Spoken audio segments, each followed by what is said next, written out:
on an otherwise sunny day, we're going to shine through. If there's a night, we're going to be the stars. This city will continue to rise with the help of the faithful and in spite of every hater. I promise. No place is better demonstrated than with all the development that's going on in the city. Now, I've been on the city council just long enough to remember a time when a former city manager, and I think a couple of you are going to remember this, he said that you couldn't expect people to build anything in Miami Gardens but gas stations and corner stores. He said that. It was said that our expectations needed to be limited because they couldn't see why people would build here. Others accepted these harbingers of a pedestrian thinking. We did not. I did not. I didn't accept it then, and I don't accept it now. And to the notion that we could achieve no greater, I say, what were acres of empty land is now being developed into over 2 million square feet of office and industrial space, creating hundreds of jobs that will be available to Miami Gardens residents first, so don't tell me what you can't see. What was a flea market is now the Gardens Promenade. Shout out to Yoram who's out there. With national retailers that people said would never come here, so don't tell me what you can't imagine. What was planned to be a truck stop is now a premier destination for entertainment called Top Golf, so don't tell us what we shouldn't expect. What was a parking lot is gonna be the new home of the Miami Tennis Open, so don't tell us what type of people will never come to our community. Look, the city that could only host a football game is now becoming a home to the training facility of the Miami Dolphins and the headquarters for their football and business operations. So don't tell us what's impossible. Many believe having vision is seeing what's in front of them. But I understand vision to be the ability to see what isn't there and build. The ability to imagine what could never be and create. Now, in the coming weeks, the city manager and I will submit a purchase agreement to the city council in an effort to develop 38 acres just north of City Hall. The development will include a massive entertainment venue, an innovative restaurant concept, and multiple restaurant venues, an extraordinary public place area, and a hotel. And we're just getting started. Now, it may be helpful to understand how I see space.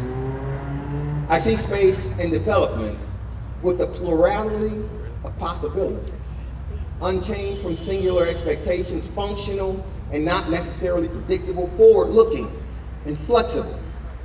To the greatest extent possible, that's what we're trying to encourage. That's the development we want.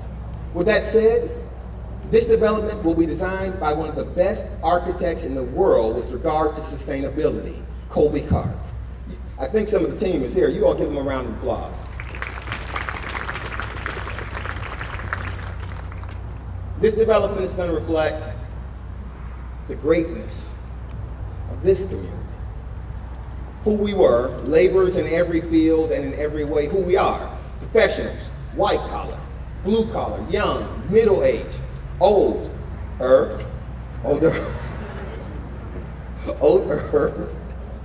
and who we will be, an extraordinary place with exceptional people creating our future together. Now, something that will assist with all the development all over the city is better lighting.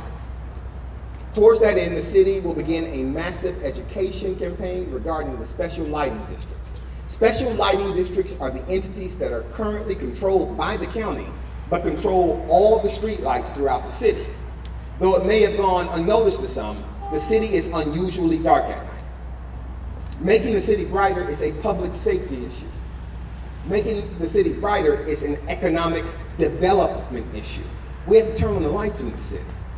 Beginning November 21st, ballots will be mailed to Miami Gardens voters. The sole issue on the ballot will be whether the city should take over the special lighting districts.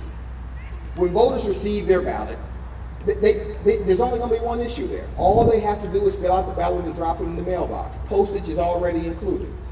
The ballots will be tallied on December 11th. Voters will have a choice, the choice between living in the dark or saying collectively, let there be light. Through our action, by your will, we will become something brighter than we were before. Now, we have to become brighter not just through the illumination of streetlights, but also through the exercise of our civic obligations. 15 years ago, when this city was created, it wasn't just about city services. It wasn't just about streets or parks or police or economic development. It wasn't about just that stuff or budgets. It was about us letting our light shine. It was about different neighborhoods consolidating their voice and projecting a value. This is not a function of brick and mortar. It's an achievement born from aspiration, inspiration, education, and hope. This aspiration that says the American dream is alive and it's alive in you. The inspiration that demands that sacrifices and hardships endured by prior generations are not to be wasted with a contemporaneous capitulation to a status quo. An education that details what's been accomplished, thus foreshadowing what can be accomplished. A hope that says, yes, we can be transformative. Yes, we can speak with one voice. Yes, we can be active participants in a representative republic that has in so many ways changed the world. Towards this end, the city has created the Office of Civic Engagement. As a function of city government in Miami Gardens, we will register voters year-round.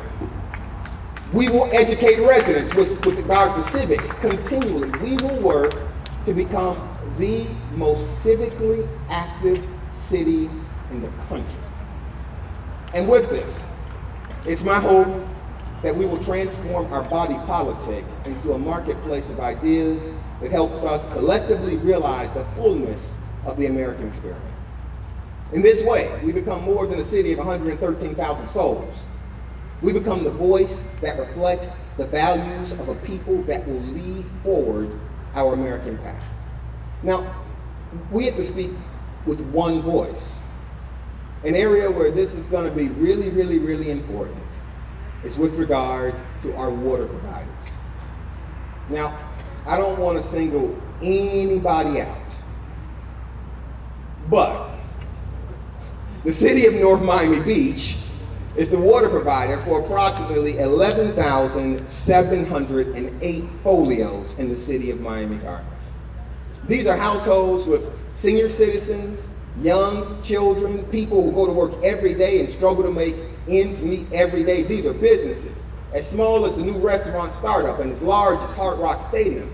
They're institutions of faith and city parks. Every one of those entities, every interest, every activity, every church, every working family, every small business, every large business that has North Miami Beach as their water provider pays an additional 25% surcharge because they are not within the city limits of North Miami Beach. Now, North Miami Beach is able to do this because of a state statute that was passed that allowed a city that was providing water outside of their city boundaries to charge water recipients outside of their city boundaries an additional 25%. The thinking behind the statute was that if a city had to take the water from their city to people and businesses outside their city, there would be additional expense. Because there would be additional expense, there should be an additional cost. Now, the problem with that with regard to the city of Miami Gardens, homes and businesses, is we don't receive water from the city of North Miami Beach. The water that we receive comes from an aquifer that's right under the city of Miami Gardens. The water is processed in a water plant that is located in the city of Miami Gardens. The city of North Miami Beach is charging households and businesses in this city a 25% surcharge for their own water. This bastardization of state law will not stand. And if it is to stand, it cannot stand while we sit. When this statute was written, we were not a city. When this surcharge began, we were not a community. We were houses and people and blocks and stores and businesses and churches.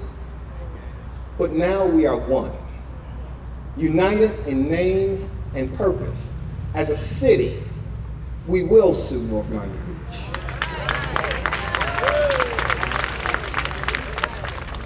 So our residents, maybe they can't do it on their own, Maybe the businesses can't do it on their own. Well, we're a city. We exist forever. We're going to sue them, and we will fight. And if this is going to be imposed, it will have to be from a court. It won't be from a city council. And we should all be clear. We are Miami Gardens.